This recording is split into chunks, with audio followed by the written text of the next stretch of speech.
Qui potete vedere tutto quello che serve per fare il tutorial. L'elenco completo di materiali e strumenti lo trovate sotto in descrizione. Per realizzare l'addobbo utilizzerò principalmente materiale riciclato. Per prima cosa inizio a dare forma al gancetto che serve per poter appendere la pallina all'albero di Natale. Prendo un pezzo di fil di ferro lungo circa 4 cm e lo taglio con il tronchesino. Questo filo ha un diametro di 0,44 mm. Lo avvolgo sul bastoncino per spiedini e formo un anello. Con delle pinze afferro le estremità ed inizio a ruotare per intrecciarle. Bastano pochi giri. Quando ho finito, tolgo il gancetto dal bastoncino e lo modello un po'. Controllo se è diritto, se è storto lo raddrizzo. Il filo è sottile, perciò si gestisce senza fatica. La forma finale deve essere stretta e allungata. Su un pezzo di cartoncino, con un compasso traccio una circonferenza che avrà sulla sommità un piccolo rettangolo. Il disegno finale dovrà essere come quello mostrato a lato. Per fare una pallina completa servono 2 ritagli di cartoncino. Su una forma con un po' di colla acetovinilica incollo il gancetto modellato in precedenza.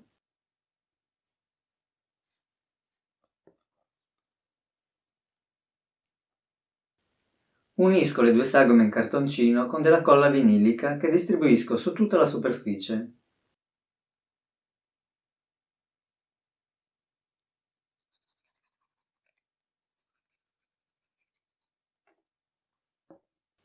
Aspettando che la colla faccia presa, uso dei morsetti a molla per tenere unite le parti.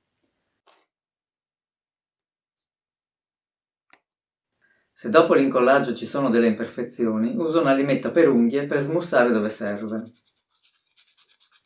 Ho già ritagliato il pezzo di carta di colore rosso da incollare. Distribuisco la colla vinilica in modo uniforme su tutta la superficie del cartoncino. Incollo sul retro lasciando attorno alla forma almeno mezzo centimetro di carta. Aspetto che la colla asciughi, poi inizio a sfrangiare la carta con un taglierino.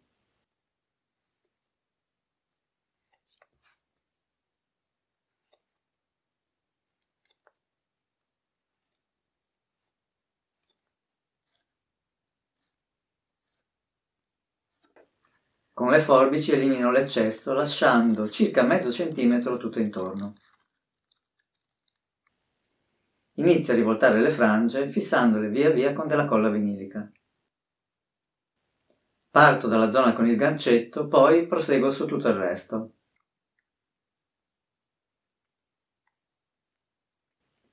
Metto piccole quantità di colla sulla carta e sul cartoncino.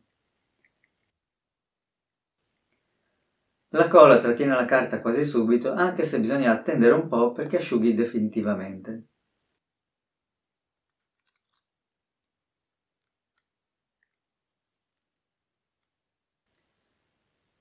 Finisco di sistemare il risvolto della carta nella zona con il gancetto.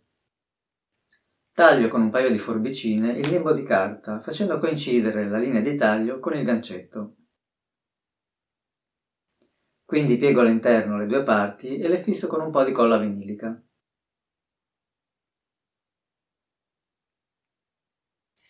Un cerchio di carta rosso con lo stesso diametro della pallina è già pronto. Lo incollo con della colla acetovinilica che applico solo lungo il perimetro del cartoncino, tenendomi distante dal bordo 1 mm circa per evitare che la colla sbordi.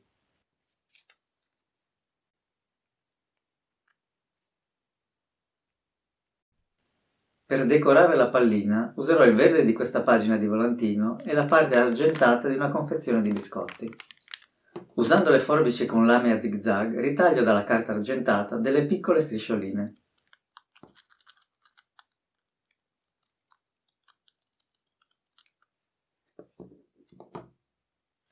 Sono già pronti tutti i pezzi di carta che mi servono per decorare la pallina. Inizio incollando le strisce verdi. Metto della colla acetovinilica lungo i bordi. Uso le linee sul tappeto di taglio come riferimento per incollare diritto il pezzo.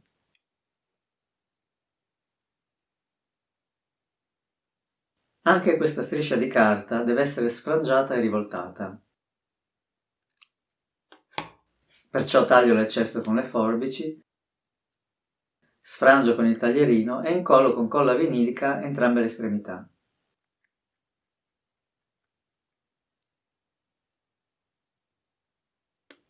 Finisco con la striscia verde dall'altra parte. Incollo ancora con colla acetovinilica. Quando asciuga, taglio le parti sporgenti con le forbicine. Completo la decorazione con le parti argentate che incollo tutte usando colla acetovinilica. Prima incollo la striscia in basso, poi i pezzetti tagliati a zig-zag. Questi pezzi sono molto sottili, perciò non vengono sfrangiati, ma semplicemente tagliati ai bordi con le forbicine.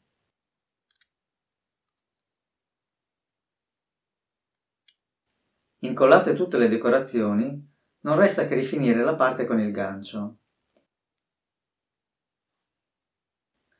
Prendo una strisciolina di carta argentata di spessore adatto e la avvolgo attorno, incollandola con colla acetovinilica. La pallina è completa.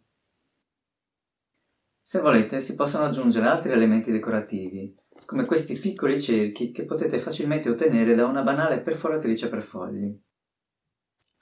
Oppure del cordoncino argentato. Io preferisco lasciarla così.